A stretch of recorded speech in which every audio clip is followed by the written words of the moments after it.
Hello guys, my name is Christina and today I would like to talk to you about signs of MS I missed because I didn't know that there were signs of MS. As I told you before, when I was younger, just before I was diagnosed, I took dancing classes. I did strip dance. Well, it's not strip dance when you just get naked and dance, like it wasn't a ball dance or anything. It was just like when we were wearing high heels and dancing to great music and we were having fun. It was basically great, and I think I was pretty good at it. I enjoyed it. I had done it for a few years. I enjoyed going to nightclubs and dance. Everything was great, but there were certain things I could not understand why I experienced some of them. For example, it was, and obviously it is now, always a problem for me, when you swing your head, like when you dance and you do like that, like, wow, now it's been difficult for me to do while sitting. And before, I was looking at other girls and they were like, yay, yay. And it was like about 1 year before I was diagnosed, before I started to experience more prominent symptoms, which made me go to the doctor. And I didn't think anything of it. Like, I thought it was just maybe it's me, maybe I need to practice more. But now looking back, I believe that they were the first signs, because before you experience your first relapse, demyelinization processes start like already before you kind of, oh wow, before you see the obvious effects. And I believe that something already started back then. But again, we never pay attention to such things.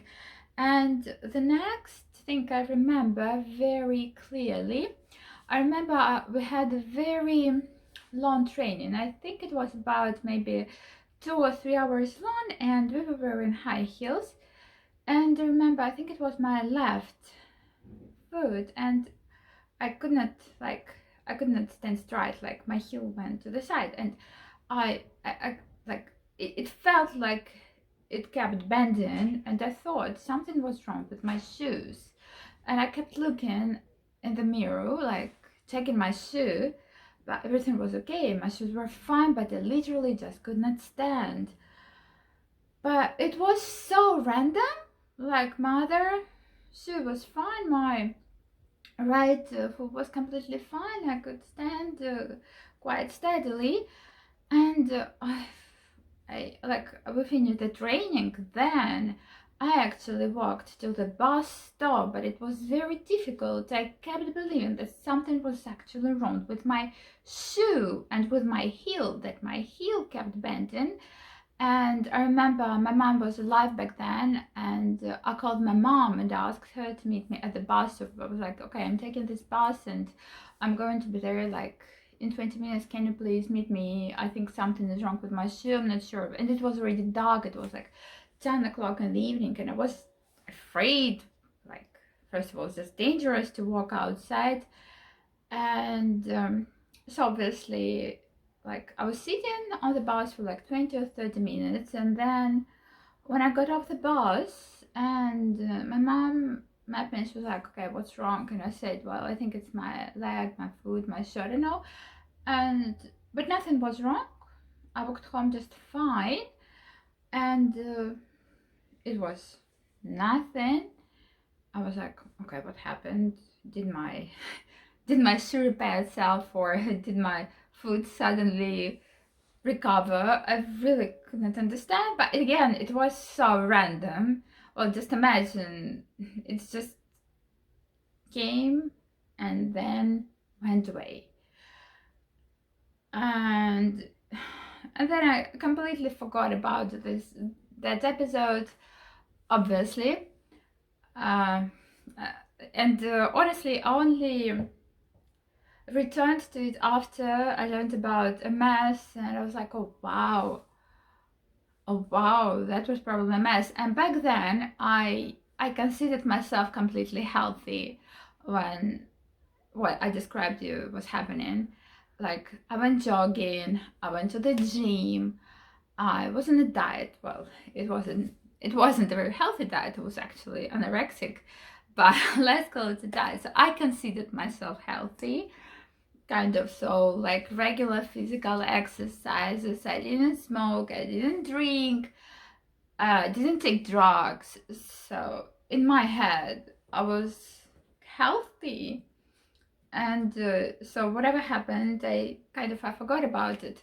So basically, anything can be a sign of a mess when your body doesn't feel like your body and you cannot explain it.